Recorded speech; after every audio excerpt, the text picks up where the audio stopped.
வணக்கம். உங்களுக்காக செல்வராஜ். இந்த பதிவு ஒரு பயிற்சி நோக்கத்துக்காக மட்டும் தான் கொடுக்கப்படுது. அதனால இதை தயவுசெய்து ரெக்கமெண்ட் எடுத்துக்காதீங்க. பயிற்சிக்கு மட்டும் பயன்படுத்துங்க. வாங்க சேனலுக்குள்ள போலாம். இது பாருங்க நம்மளுடைய யூடியூப் சேனலு. இதில் பார்த்தீங்கன்னா டெலிகிராம் லிங்க் கொடுத்துருக்கேன். கனெக்ட் ஆகிட்டிங்கன்னா உங்களுக்கு நிஃப்டியோட அப்டேட்ஸ் டெய்லி மார்னிங் அப்டேட்ஸை நீங்கள் பார்க்க முடியும். இது உங்கள் ட்ரேடிங்க்கு உதவியாக இருக்கும்.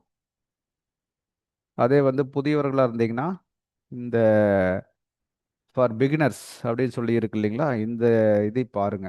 இந்த வீடியோஸ் ஒரு 13 வீடியோ இருக்கு. இதை முழுமையாக பாருங்க. இதில் நம்மளுடைய கோர் கான்செப்ட் இதில் கொடுத்துருப்போம். இப்போ இது நீங்கள் நல்லா ப்ராக்டிஸ் பண்ணீங்கன்னாவே போதுமானது.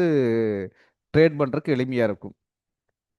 இதில் பார்த்தீங்கன்னா அந்த கோர் கான்செப்ட் வச்சு மற்ற இருக்கக்கூடிய அத்தனை வீடியோவும் கொடுத்துருக்கேன்.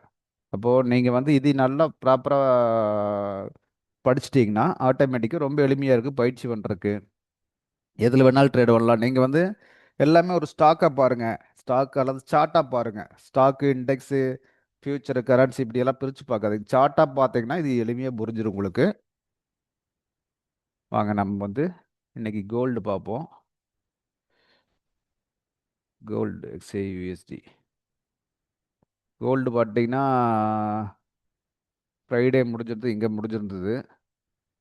பட் நேற்று ஓப்பன் ஆனோடனேயே மார்க்கெட்டு அப்படியே மேலே கொண்டு போயிட்டா. லைஃப் டைம் ஐக்கு மேலே ரன் ஆகிற லைஃப் டைம் ஐ ஆல்ரெடி இந்த பிளேஸ் தான் லைஃப் டைம் ஐயே இருந்தது முன்னாடி. நேற்று ஃபர்ஸ்ட் ஒரு 2 ஹவர்ஸ்லேயே மேலே கொண்டு போயிட்டா மார்க்கெட்டு. அதை தாண்டி அப்புறம் அதுக்குள்ளேயே ஆடிட்டு இருக்கு. இப்போ சப்போர்ட் எது, ரெசிஸ்டன்ஸ் எது அப்படின்னு கணக்கு பார்த்தீங்கன்னா எது சப்போர்ட் எது ரெசிஸ்டன்ஸு. மேலே பாயிண்ட்ஸே இல்லை. ஆனால் இப்போ மார்க்கெட்டு 10% ரன்னிங் ஆகிற பிளேஸ் இந்த பிளேஸுங்கும் போது இதுவே ரெசிஸ்டன்ஸை நம்ம வச்சுக்கலாம். இது ரெசிஸ்டன்ஸ் ஆகும். சப்போர்ட் எதை வச்சுக்கலாம் அப்படின்னு கேட்டிங்கன்னா ஆல்ரெடி இது ஒரு பிளேஸ், சப்போர்ட் பிளேஸ் தான் இது. இருங்க அது காட்டுறேன். இது ஆல்ரெடி ஒரு நல்ல சப்போர்ட் பிளேஸ் தான்.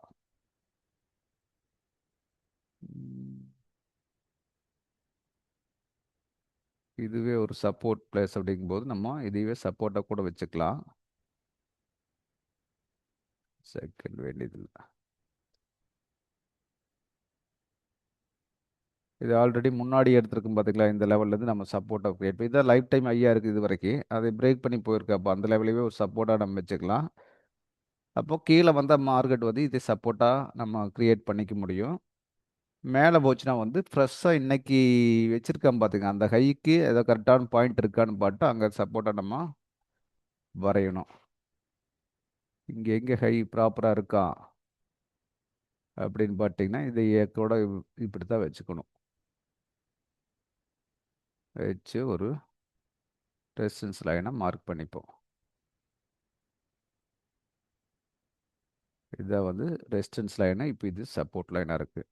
அதுக்கு முன்னாடி சப்போர்ட் இல்லைன்னா சப்போர்ட் இருக்குது. அதாவது இங்கே போயிருக்குது பார்த்தீங்களா, மேலேருந்து கீழே கீழே மறுபடியும் மேலே போய் கீழே வருது பார்த்தீங்களா, இந்த பிளேஸை ஒரு சப்போர்ட் பிளேஸ் தான். அப்போ இந்த பிளேஸ்க்கே ஒரு ட்ராக் பண்ணி வைக்கலாம். இது இது மெயின் 1 ஹவர் சப்போர்ட் பிளேஸு. இது பார்த்தீங்கன்னா 50 மினிட்ஸ்லலாம் நம்ம நல்லா சப்போர்ட்டாக காட்டும். அதை காட்டுறேன். இது 15 மினிட்ஸில் வச்சுருக்கோம். இப்போ இதில் பாருங்கள், உங்களுக்கு ஒரு ஐடியா கிடைக்கும் பாருங்கள். இதில் பார்த்தீங்கன்னா இந்த இடத்துல பாருங்க, இங்கே 2 இடத்துல ஒரே மாதிரி இதாகிருக்கு. இதுவே நம்ம சப்போர்ட்டாக ட்ராக் பண்ணிக்கலாம். அப்போ இதுவும் ஒரு சப்போர்ட் தான்.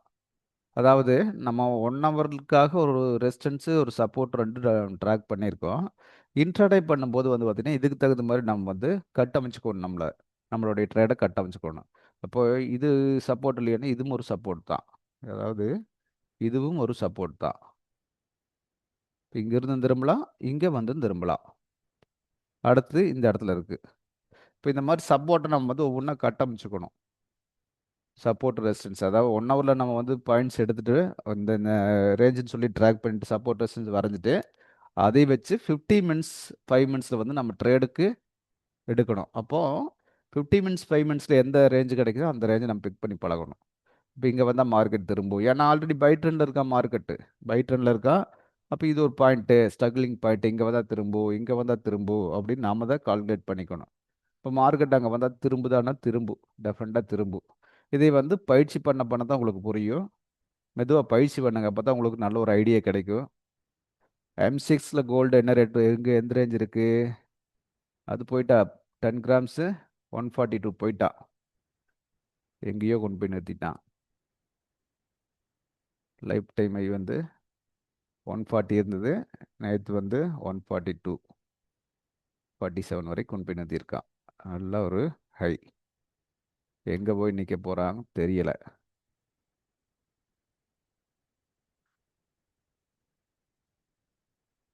XAUUSD. ரைட். இவ்வளோதாங்க நடக்குது. கரெக்டாக அந்த சப்போர்ட் ரெசிஸ்டன்ஸ் பிடிச்சி பழகிக்கங்க. இதை தாண்டி மார்க்கெட்டில் எதுவும் நடக்கிறது இல்லை அப்படின்னு தெரிஞ்சிட்டிங்கன்னா போது, இதை கரெக்டாக நம்ம மேனேஜ் பண்ண முடியும். சப்ஸ்கிரைப் பண்ணுங்கள், லைக் பண்ணுங்கள், கமெண்ட் பண்ணுங்கள். இந்த பதிவு இதுவரைக்கும் பொறுமையாக கேட்டதுக்கு ரொம்ப நன்றிங்க.